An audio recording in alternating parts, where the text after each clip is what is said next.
It's Sunday morning, and every decent man and woman is listening to Test Miles with Nick Miles on FM News 101 KXL. Buckle in. Sunday morning, time to talk cars for the next 60 minutes on your weekly automotive experience. I'm Nick Miles, and you're listening to America's Automotive Radio Show, Test Miles. Locally created, nationally celebrated. We've assembled a team of car freaks at Test Miles, and this part of the show is where we like to test their knowledge of what happened in the automotive world by playing the news quiz. But first of all, let's introduce the team. This morning, we have our intern, Genya, Sean Walker, car and cat lover, Oli, the Viking Volvo seller, and the daddy of the show, Brad Boyer. How are you, Brad? I'm good. A little saddened these days. NPR Car Talk guru Tom Magliosi passed away this last week at age 77. Kind of was the benchmark for a lot of what we do, although theirs was more entertainment. Hopefully ours is more entertaining. But his Boston accent, I'd met him a few times over the years on press launches, but a little sad. Does it make you sort of feel more mortal? Well, I ate better for a day or two, and then I figured I'll go back to normal. Back to the cheese sticks. All right, with the rest of the team, you had a good week? Yep, it was a good week. Yeah, and we didn't do anything spectacular this weekend. I spent a week sick at home. Well, the weather yesterday was awesome for car people, though. To get out and get your top down on the slightly sunny day. Or whatever you want to do. I just went and watched movies. See, we did very little car stuff. We're all ramping up for the LA Auto Show. And by the way, next week's show we'll have some special guests in to talk about what cars we can expect to see at the LA Auto Show. All right, time for that news quiz. Here are the questions. Teams, ready your buzzers and see how much you know about the automotive world. Who is offering a gift card to get your cars in for the recalls? Sean. That would be General Motors, because they've had almost 17 deaths because of their recalls, so now they're trying to encourage people to come get their car fixed by offering them a $25 gift card to wherever they'd like, Starbucks, Walmart, Amazon. I would say they've had allegedly 17 deaths. Allegedly, yes. 17 deaths. My whole thing is because they're saying that people are waiting, but it's like I've been trying to get my recall done for the last 3 months, and I can't get the part. So it's kind of, they might need to get the parts out there so they can get the recalls done a little faster. Exactly, and this is probably most of the problems. All right, which two car manufacturers are working together to make a mid-sized sports car? Holy. Hello, I believe is that BMW and Toyota? They were talking a while back. They came together actually in late 2011 and collaborated, signed something that said they were going to work together on a number of cars. One of them being the mid-sized sports car platform, which for BMW will become the new Z4. There's kind of some talk it's going to be called a Z5.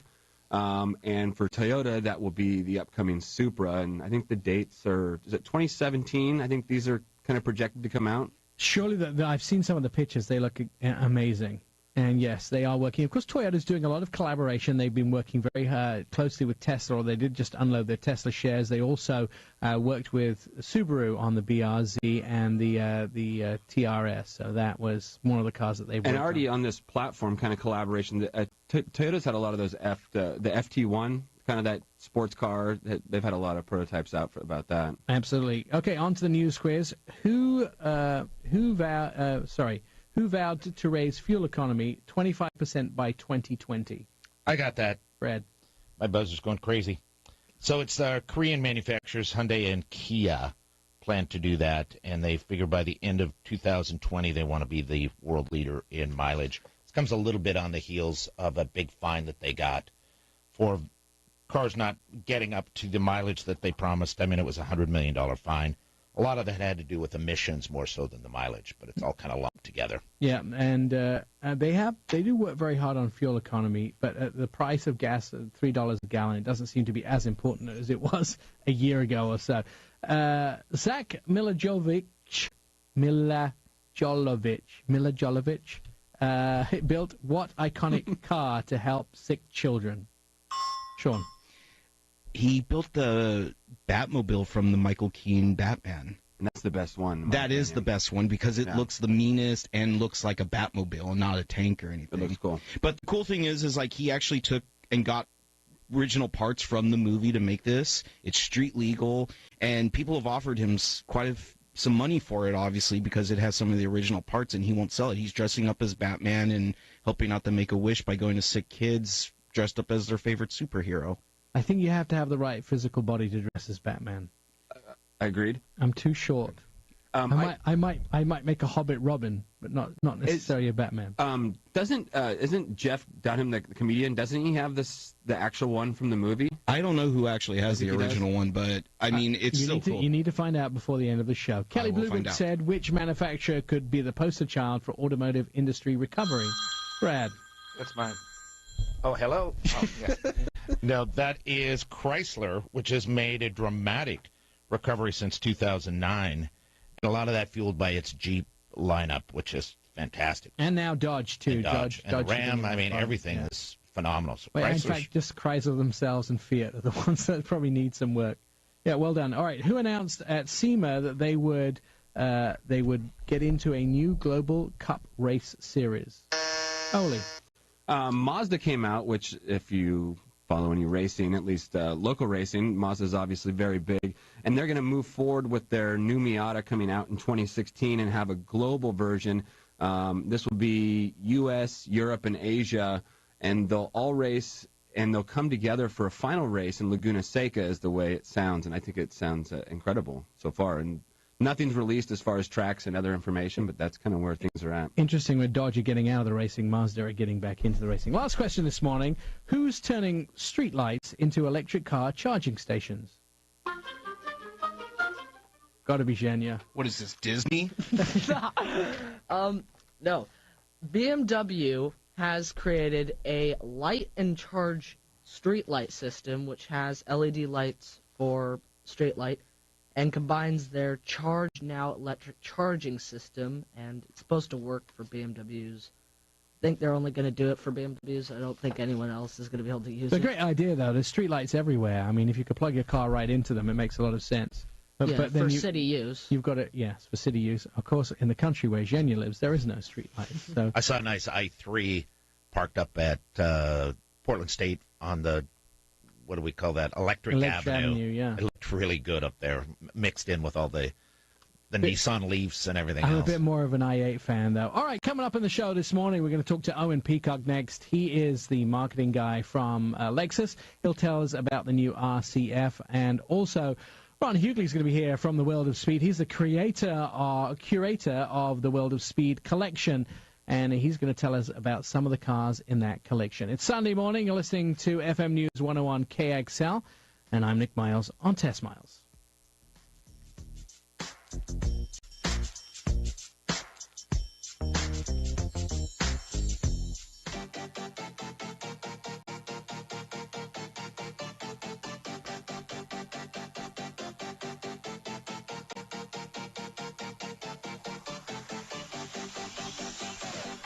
Test Miles, like NASCAR, but with one right turn. TestMiles.com.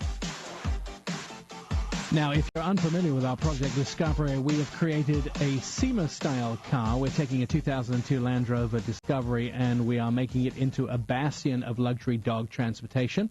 If you want to get involved, contact us through Facebook at Test Miles. And we have a fun fact you can impress your friends with. In 2008, a crystallized version of the iconic Rolls-Royce hood ornament called the Spirit of Ecstasy was offered at an asking price, just a mere $200,000. Price of about 5 or 6 different cars. Or you could have the hood ornament instead. Now, Lexus is a global luxury brand owned by the Toyota Motor Corporation. It sold its first car in the United States in 1989. About 70 nations are part of the Lexus target market. It's one of the most influential Japanese brands in any sector. So with Lexus offering a new model, everybody perks up their ears and listens. The latest car to be rolled out is the Lexus RC and RCF. Joining us on the phone is the Lexus National Product and Marketing Manager, Owen Peacock. Owen, the RC and RCF have made a combination of this brand to really come out swinging. Everybody's talking about these cars. How many different versions, Owen, are there of the car? Well, good morning, Nick. Basically, there's two different versions of the car. You've got the RC and RCF, as you mentioned, and then along with the RC, you can get our F Sport package, which, of course, brings you some higher performance level to the RC itself. When it comes to the RCF, however, I mean, that thing out of the box is built for performance. So we do have one upgrade package for that. It's called the Performance Package. That'll give you a carbon fiber roof, a carbon fiber speed-activated wing, and then our new torque vectoring differential to help you go around the corners even more smoothly and quicker. So let me get this clear. What is the difference in the lineup between the F and the F Sport? Basically, the F, you could say the bulk of it is going to be the powertrain. So when you step up from the RC into the RCF, you're going to be moving up into a V8-powered vehicle that's going to be cranking out 467 horsepower.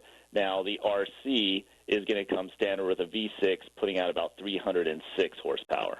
Now, we have heard this words used by Lexus, and they're calling the exterior of this car a spirited design. Explain to me why you think it's spirited, because it is a very bold design. Lexus have been somewhat subdued in the past, but this is quite a bold car. And so what is spirited about the design? Well, I think even from the moment you look at it, the word striking really comes to mind. Of course, we've got now our signature spindle grille, which hopefully everyone out there is starting to see really come across all of our models. All of them have gotten an update to incorporate the spindle grille.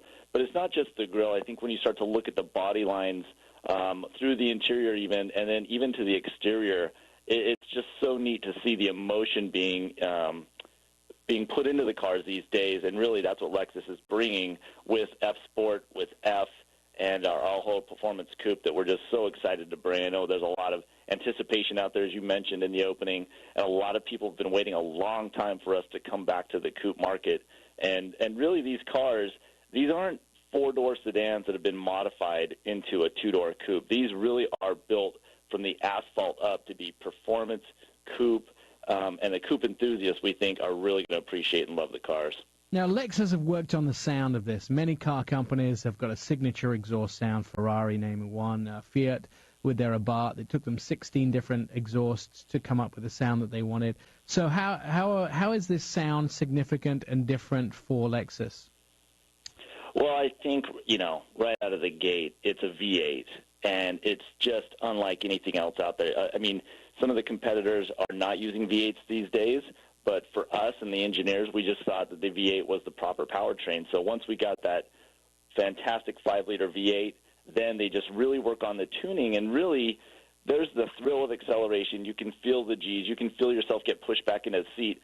But to really help bring that emotional tie to the car out, we really think you need a unique, beautiful, low growling sound, and that's what that V8 delivers in the RCF. No, it is an amazing sound. I love the idea that this car can take you from the zero to the hero in no time at all. I love driving sports cars on the track, but I'm not a great track driver. And when you stuck me in this car in New Orleans at the New Orleans Motorsports Park, I was able to get around this course driving like a maniac, and the car is very forgiving, isn't it? It is, and I think the key phrase here, the key idea is accessibility. We didn't just build a car and say, hey, this is a great car. I hope you can drive it quickly and drive it fast with confidence. It's really built around the driver of any skill level. So whether you're a novice or whether you are, a gearhead who's out on the track on the weekends with his local club or even on his own, it really makes it so no matter what your skill level is, that accessibility to performance is there. It gives you confidence. And just like you felt, I mean, no matter who you are, when you get out of the car, you felt like, wow, I really drove well today. And that's a testament to how well this car has been designed. No, absolutely. I think even Sean could probably manage it around the track at speed as well. Let's talk about price and availability. Owen, when are we going to see this in dealerships, and how much is it going to sting me in the pocketbook? Well, I have good news, and then I have good news. So the car's on sale right now. We literally just went on sale within the last few days here, so both RC and RCF are available at Lexus dealerships. Of course, the supply is coming in, so you may have a little bit of a wait as our logistics services get the cars into the dealers' hands. But really, when it comes to pricing, I mean, that's part of the really, really great story of these two cars.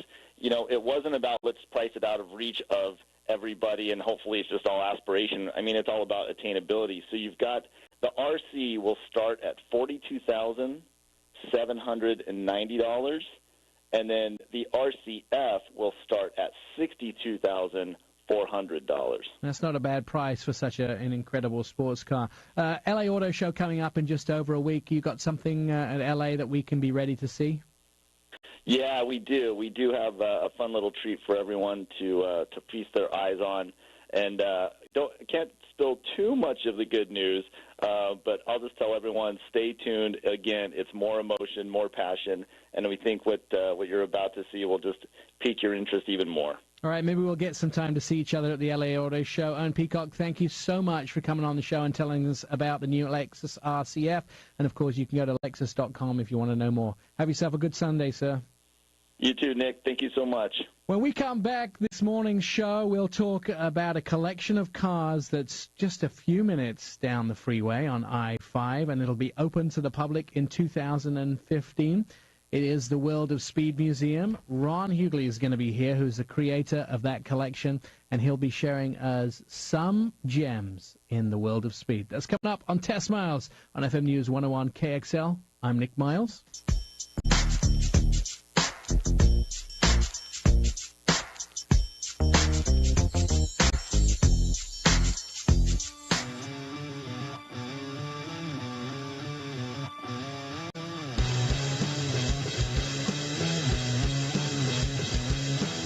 Favorite us, tweet us, friend us, love us, all at testmiles.com. Sunday morning, this is Test Miles, Portland's Automotive Radio Show at testmiles.com. Try following us on Facebook. Here's a fun fact to impress your friends with. In 1895, the first motor offense in the UK was a 5-shilling fine because a driver didn't have a driver's license. Brad, what were you thinking?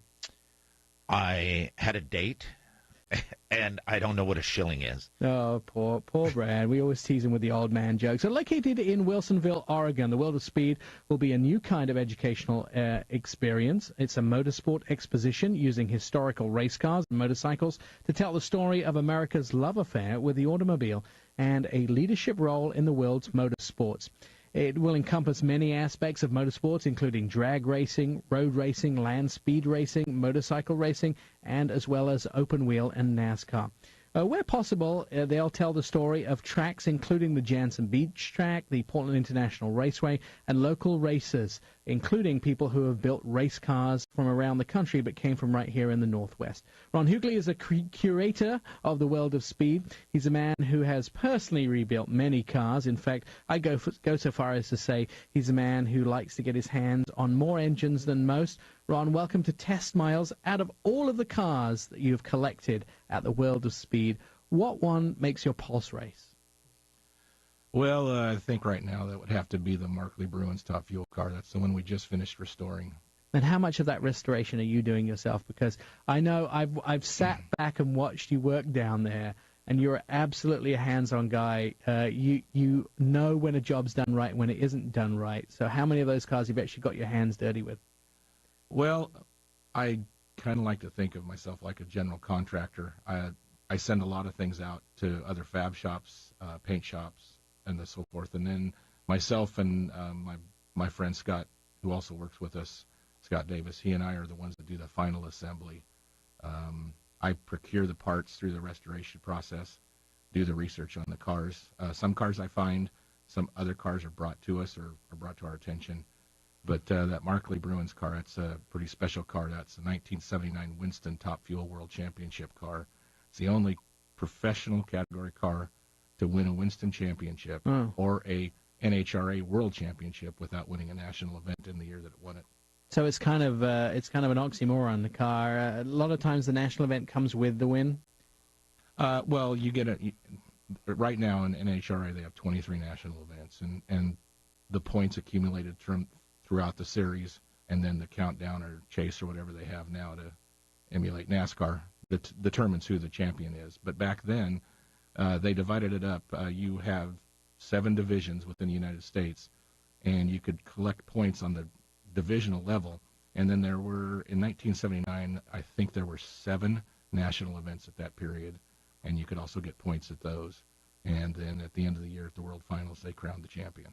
So tell me a little bit about what it takes to restore a car. When you get a car in, how much work you're doing. And I'm sure it goes the gamut. You get cars that are in perfect condition that roll off the trailer and you're like, can't touch this. And then you get cars like you have to do a lot of work with. Yeah, you basically look at it on a case-by-case basis. You obviously are dollars ahead if you find a car that's already done. But some cars, you have to work on them. And so we kind of prioritized. We had a pretty good collection of cars that needed to have some work done. And we thought, well, these are the ones we would like to see for day one of the museum. And right now, we've got a car that we're heavily into the middle of the restoration process, a pretty neat dragster as well that came out of the Seattle area. And, excuse me, the hardest part is finding pictures of these older cars. So you know how they looked when they were at their pristine moments? Yeah, all of us there, we really pride ourselves on doing accurate restorations. They need to be spot on, because you would be amazed the people out there that see things and they go, that doesn't look quite right. And there's always those that think they know what it looks like, but we try to make them look right. And so there's a lot of research that goes in. So what does your day-to-day involve down at the World of Speed? Listening to Tony. Tony's the executive director, so Tony telling you what you need to do. Yeah, Tony Thacker, he's our executive director, and he was probably the one that got that 5-shilling fine. And he would be, because he's a little bit older than Brad, I believe. Basically day to day, we come in, check emails, and kind of get a look of. I kind of have an idea of what I need to be doing during that day. It's not all just the cars. There's exhibits that have to be built, have to be, laid out and figured out how we want to do that. So it's designing what the space is going to look like inside the museum and how to put it together. Correct, yeah. Excuse me. Working with Tony, we try and come up with a really cohesive game plan that makes the museum stand out. Brad, you had a question? Yeah, Nick and I have gone, over a year now since the start of this, and it's been kind of fun to see. Every few weeks we'd go by and there'd be new vehicles and all this stuff. And so how many total vehicles do you think we'll end up with when this opens up? Now, when's it? I think we have an official opening date. April 24th, yes. Okay. 2015. Yeah, April 166 days from today. Exactly. Thanks, Nick. We're shooting somewhere between 70 and 100 cars and motorcycles for the museum. Within the museum, and not all of those are the museums. A good portion of those hopefully will be on loan. I've got about 20 cars lined up to be on loan, and there's some pretty significant cars. I wish I could say what a couple of them are, but I can't. Not right now. When you purchase a car that you think you're getting and you bring it in to the warehouse to have a look at it, have you ever got some amazing surprises, and hopefully good surprises, where you found things in this car, or you found things out about the car that you didn't know when you originally got it, or is it all pretty much laid out when you bring a car in? Yeah, I've had a couple of cars that have come in that we just thought, well, we purchased a large number of vintage drag parts. The opportunity became available to us, and through that collection, there were a couple of cars that were in there that were, chassis and bits and pieces here and there. And through research, we find out this is, and the Norton Osgood car that we're working on right now is one of those cars. It went 188.62 miles an hour in 1961 during the fuel ban up at Seattle. The NHRA had said no nitromethane, and up at Seattle they said, we'll still run nitro as well as Bakersfield. and the wild thing about this is he went almost 200 miles an hour, and the car didn't have a floorboard in it. It just had two pads, one for his left foot and one for his right foot. Oh, frightening. I don't think I want to see the road go by at 188.62 miles an hour. We're wussies, aren't we, now? No, I'm really excited about that one, and that's probably my next one I'm kind of geeked on, and I can't wait to drive that car. Yeah, I just have to reflect. On one side, we talked to someone like Owen Peacock from Lexus, where this car is like, it's a solid shell, it's got all the latest engineering. You could be almost the worst driver, and the car will hit the apex on the corner. And these guys who are driving cars that you make one tiny mistake and you're a big ball of smoke, right? Well, yeah, and that's part of the purpose of this museum, and that is to educate people on what I like to call the golden era of motorsports, basically post-war to the early 80s. And during that time, the drivers, they were real men and women. They didn't have all of the luxuries that a lot of the current drivers have. They had to hit their apex. They had to make the shift at the right point. They, like in our midget, the midget cars that we have, 38 and a 47, there's only a lap belt. And these gentlemen, they're sticking above the bodywork. And they killed a number of these racers during that period. It's incredible. And being in my job, talking to some of the veteran drivers, these old drivers, they said, we didn't know any better. We just wanted to go out and go racing. It wasn't anything different. Couple more questions for you. We're running out of time in this segment of the show, but tell me a little bit about some of the cars. Give us a teaser of some of the cars that will be shown in the museum that you can tell us about now, just to get people's appetite a little wet. Well, and like I spoke about, we have Gordy Youngstrom's midget, the 1938 Richter, the Eddie Kuzma car, which is a 1947 midget. We have, for you NASCAR fans, some of you might have seen it on the website, up on the Facebook or on like hotrod.com. We built that 31-degree angled wall, which is the banking for the corners at Daytona. We have on pole position Jim Vandiver's 74 Charger. Outside pole is Cale Yarborough's 78 to 80 Oldsmobile 442. In third position would be Terry Labonte's 88 Monte Carlo Aero Coupe. And then at the top in fourth position is Dale Earnhardt Jr.'s 2000 rookie car. And that rookie car is kind of significant in that qualified on the pole at the Michigan 400. And that is the only race where all three Earnhardts, Dale Sr., Dale Jr., and his brother Kerry, they all qualified for that race.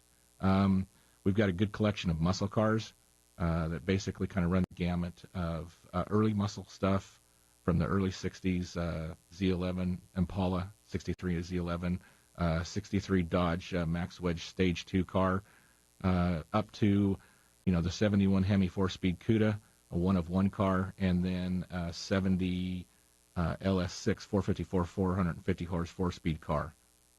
For you Chevrolet guys,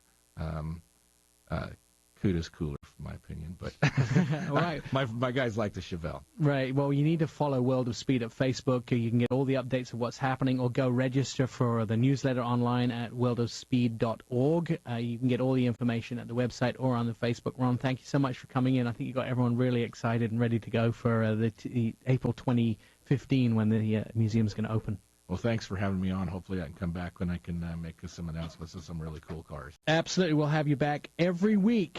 We like it that much. You're listening to Test Miles and FM News 101 KXL. Back with what we've been driving this week next. I'm Nick Miles.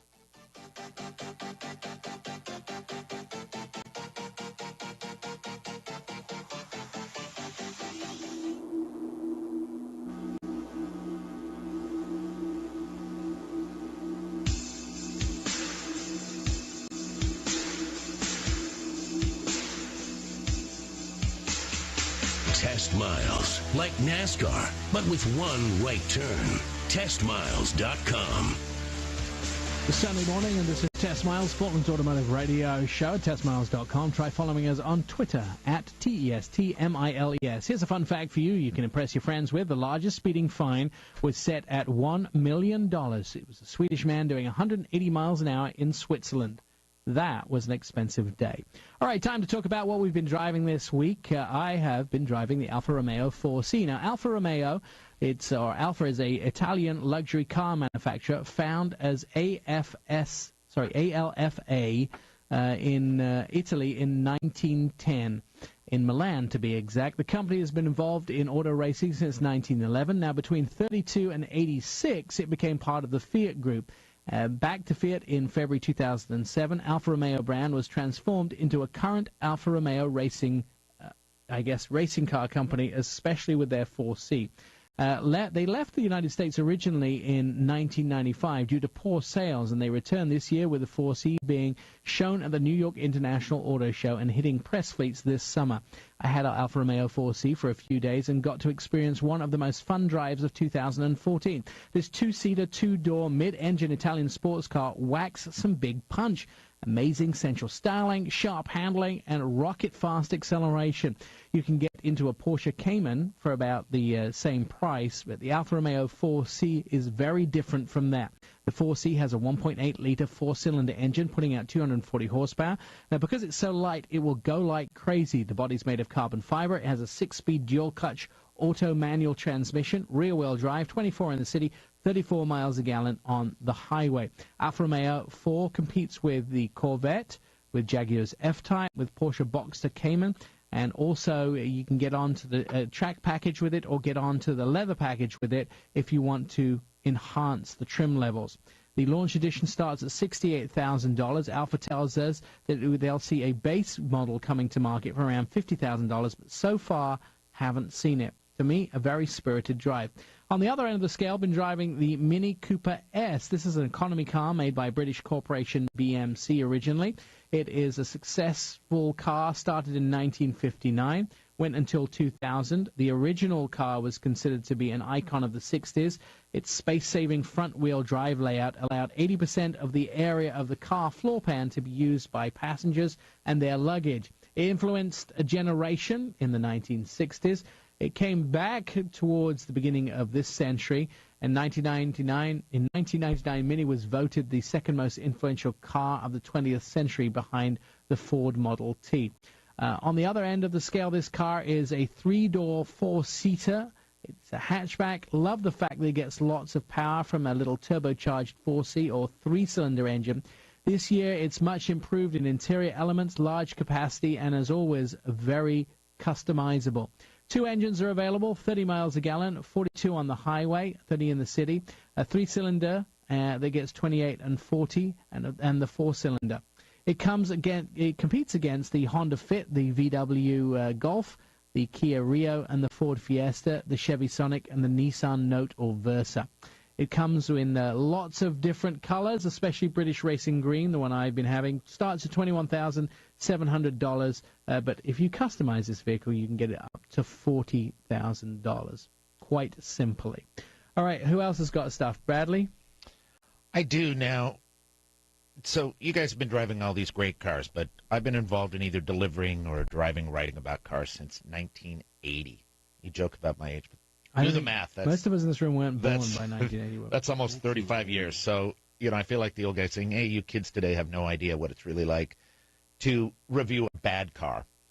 So, everything today is really fantastic, short of maybe the Mitsubishi MIEV or that Jeep Patriot that I disliked so much. Right. But, so in my, I compiled a list, but I'll only do 5. So the 5 worst cars in history. 5 worst cars over the past 35 years, and I've actually driven all of these, sadly. And some dishonorable mentions start with like the 2002 BMW 7 Series. They kind of had a bulbous rear end that maybe only a Kardashian lover could appreciate, but it's had the iDrive system that was either ahead of its time or I don't know. It was bad. But then the Subaru Baja. But my 5 are the Fisker Karma, only because it was the most overhyped, under-deliver car.